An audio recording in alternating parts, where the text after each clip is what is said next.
அன்பு தன்னுடைய ஈகோ விட்டு கண்மணி கூட சேர்ந்து வாழ்ந்தா நல்லா இருக்கும் அப்படின்னு யாரெல்லாம் நினைக்கிறீங்களோ அந்த வீடியோக்கு ஒரு லைக் போட்டுருங்க.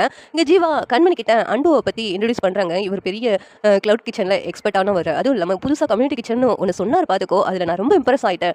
அதனால தான் இவரை நம்ம கம்பெனி ரெஸ்டாரண்ட்டுக்காக வேலை செய்கிறதுக்காக கூப்பிட்டு வந்திருக்கேன் அப்படின்னு சொல்லிட்டு ஜீவா சொன்னதும், இங்கே கண்மணிக்கு கம்யூனிட்டி கிச்சனுங்கிறது நம்ம கொண்டு வந்த ஐடியாவாச்சே, இதை இவர் எதுக்கு யூஸ் பண்ணுறாரு, இவர்கிட்ட நம்ம என்ன சொல்லியிருந்தோம், இவர் அந்த ஐடியாவை யூஸ் பண்ணக்கூடாது அப்படின்னு சொல்லியிருந்தோம்ல, அதனால தானே கண்மணி கம்யூனிட்டி கிச்சனே ஷட் டவுன் பண்ணார்.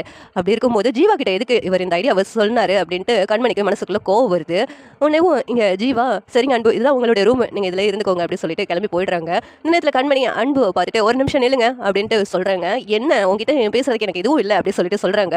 எனக்கு உங்ககிட்ட பேசுறதுக்கு ஒன்றும் கிடையாது, ஆனால் என்னுடைய ஐடியா எதுக்கு நீங்கள் யூஸ் பண்ணீங்க, ஜீவா கிட்ட கம்யூனிட்டி கிச்சனை பற்றி ஏன் பேசுனீங்க, நான் தான் சொன்னேன்ல அது என்னுடைய ஐடியா வச்சு நீங்கள் எந்த பிஸ்னஸ் பண்ணக்கூடாது அப்படின்னு சொல்லியிருந்தேன். அப்படி இருக்கும்போது நீங்கள் என்னோட ஐடியாவை யூஸ் பண்ணி சம்பாதிக்கலாம்னு எதுக்காக இப்படி ட்ரை பண்ணுறீங்க அப்படின்னு கண்மணி கோவப்படுறாங்க. உடனே அன்பு இருந்துட்டு, அதான் ஜீவா சொன்னாரே இந்த restaurant one of the partner நீ தானாமே கண்மணி, அப்போனா உன்னுடைய ரெஸ்டாரண்ட்டில் தானே அந்த ஐடியாவை யூஸ் பண்ணுறோம், இதில் என்ன தப்பு இருக்குது அப்படின்னு அன்பு கேட்குறாங்க. ஜீவாவுக்காக யோசிச்சுட்டு கண்மணி, சரி போங்க பொழைச்சி போய்க்கோங்க, ஆனால் இந்த ஐடியாவை வேற எங்கேயும் நீங்கள் யூஸ் பண்ணக்கூடாது, அப்படி யூஸ் பண்ணிங்கன்னா எனக்கு கோபம் தான் வரும் அப்படின்னு சொல்லிட்டு கண்மணி சொல்கிறாங்க. உடனேவும் அன்பு இருந்துக்கிட்டு, இந்த ஐடியா உன்னுடையதா அப்படின்னு யார் சொன்னா, இந்த ஐடியா இப்போ நான் தான் ஜீவா கிட்ட சொல்லியிருக்கேன், அதனால தான் அவர் என்ன அப்ரிஷியேட் பண்ணி இந்த ஐடியாவுக்கு பிடிச்சி போய் அவர் கூட சேர்ந்து பிஸ்னஸ் பண்ணுறதுக்காக சம்மதிச்சார். இந்த ஐடியா உன்னோடையதுன்னு சொல்லிட்டு யாருக்குமே தெரியாது, அதை முதல்ல ஞாபகம் வச்சுக்கோ. நீ என்ன இந்த ஐடியாவுக்காக நான் பேட்டன் ரைட்டாக வாங்கியிருக்க அப்படின்னா ஒன்றும் இல்லைல்ல, அதனால் இந்த ஐடியாவை நான் யூஸ் பண்ணலாம் செய்யலாம் அப்படின்னு அன்பு சொல்கிறாங்க.